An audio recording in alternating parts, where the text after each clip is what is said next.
Hey, welcome back to the channel. I'm Julia, and if you're new here, this is where we break down the science of your brain, your body, and your energy. No fads, no generic wellness advice, just the biology that actually explains how you work. Today, we're talking about sugar, not as a diet topic, not as a nutrition lecture, but as a neurological battle that plays out over exactly 14 days inside your brain. Before we start, I want you to do something. Think about the last time you had a rough day, stressful, draining, heavy, and think about the first thing you reached for to get through it. A chocolate bar, a sweet coffee, a sugary snack. Felt harmless, right? Just a little comfort. But that small automatic habit is quietly sabotaging your mental clarity, your energy levels, and pay close attention here, your long-term cognitive health. Most people think quitting sugar is just a diet choice. It's not. It's one of the most profound neurological transformations your brain can go through. And over the next 8 minutes, I'm going to show you exactly what happens, day by day, when you stop feeding your brain that chemical shortcut. Stay until the end, because the most surprising and least talked about shift happens after day 7, and most people have no idea it's coming. Let's start with an uncomfortable truth. Sugar doesn't act in your body like any other food. When you consume it, it activates your brain's reward system in a way that closely mirrors how highly habituating substances work, including nicotine. That's not an exaggeration. That's neurobiology. Over time, your brain has built neural highways around sugar. Every time you're stressed, tired, or bored, the automatic signal fires. Give me sugar. Give me a quick reward.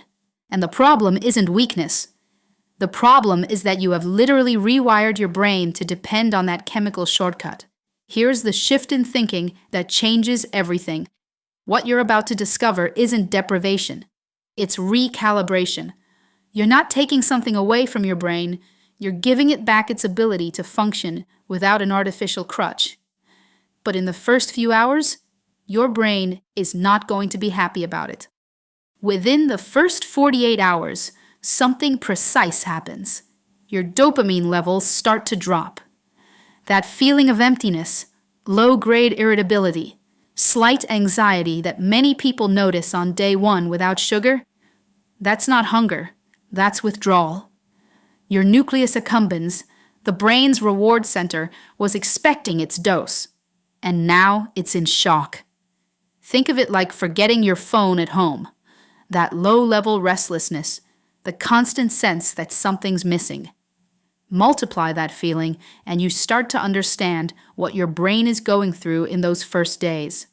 By day 3, things can actually feel worse before they feel better. The quick energy is gone. You feel foggy, scattered, maybe a little flat. And this is exactly where most people quit. But here's the crucial reframe. You're not experiencing weakness. You're experiencing neurological adaptation. Your brain isn't failing. It's recalibrating.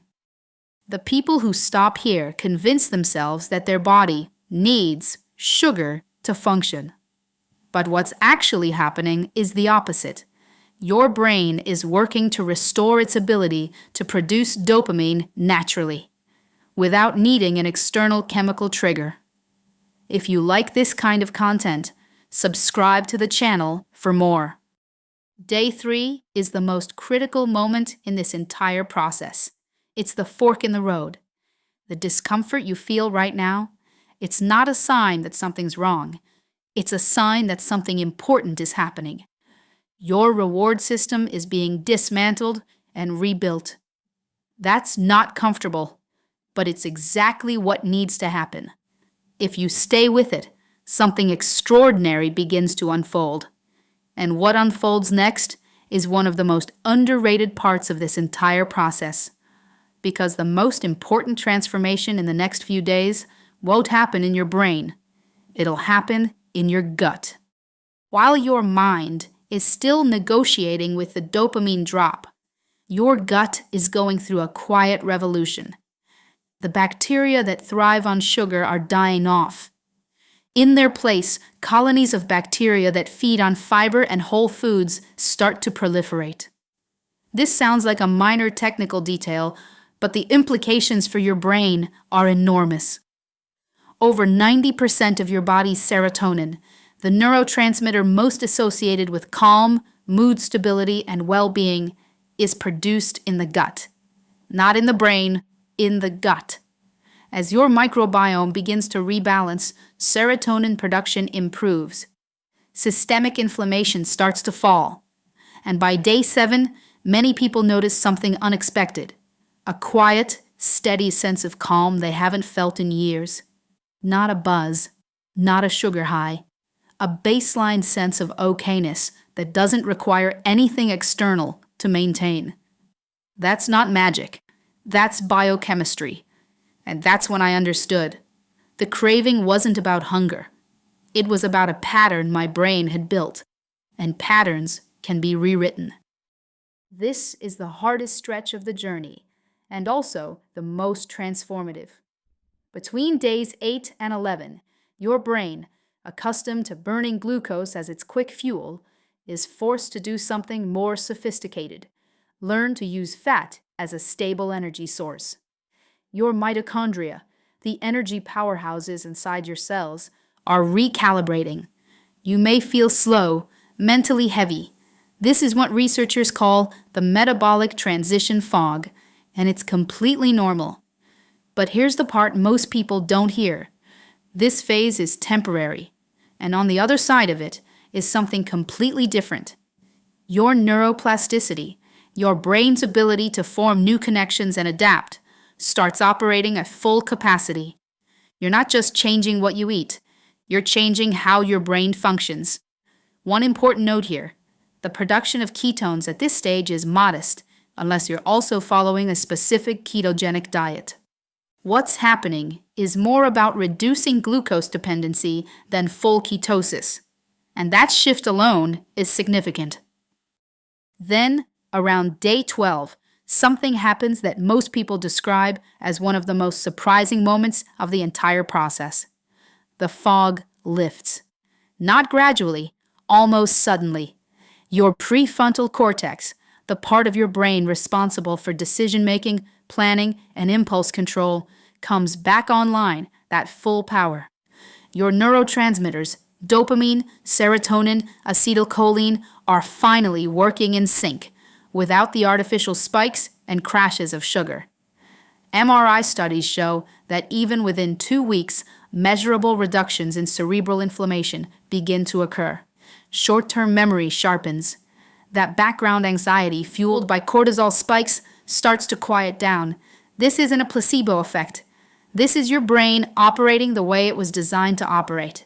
And the shift in how you experience your own thinking is something that's hard to describe until you feel it. It's not euphoria, it's clarity. The kind that feels almost unfamiliar at first, because you've been living with so much noise for so long. By day 14, many people describe the same thing, the feeling of coming back to a version of themselves they'd almost forgotten existed. Faster thinking, longer focus, motivation that comes from within, not from an external chemical trigger, a sense of calm that doesn't depend on anything you need to consume. Researchers call this cognitive restoration, the return of cognitive functions to their natural optimal baseline. And it doesn't require medication, expensive supplements, or complicated protocols. It requires removing something that was sabotaging the system from the start. Some people in our community describe it as having their brain back. That's not an exaggeration. That's what happens when you stop overriding your neurochemistry with artificial stimulants and give your system space to do what it already knows how to do. But what happens beyond 14 days? It's worth knowing where this path leads. Around day 20, if you're also reducing refined carbs more broadly, your brain can begin producing ketones more consistently, molecules generated when the body burns fat for energy. Research suggests ketones improve mitochondrial efficiency and reduce oxidative stress. In plain terms, your brain ages more slowly. By the 30-day mark, many people report that their relationship with stress has fundamentally changed. Not because life got easier, but because their baseline neurochemistry is more stable. The automatic reach for sugar starts to feel less compelling. The craving loses its grip. And here's the detail that surprises almost everyone. If after 14 days you reintroduce sugar, it will almost certainly taste different. Too sweet, almost artificial. Your recalibrated brain perceives it in a completely new way. What once felt like comfort now registers as chemical noise. That's not willpower. That's biology working in your favor. Everything you've heard today is based on published scientific research and documented biological mechanisms. But every person is different.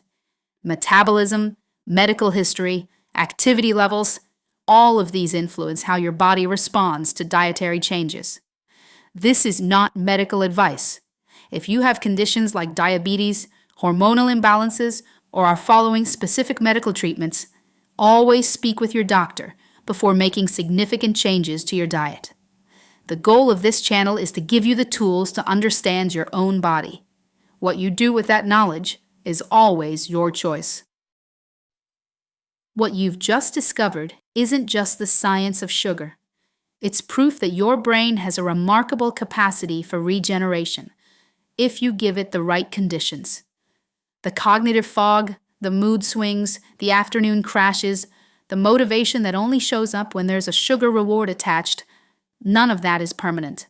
None of it is just how you are.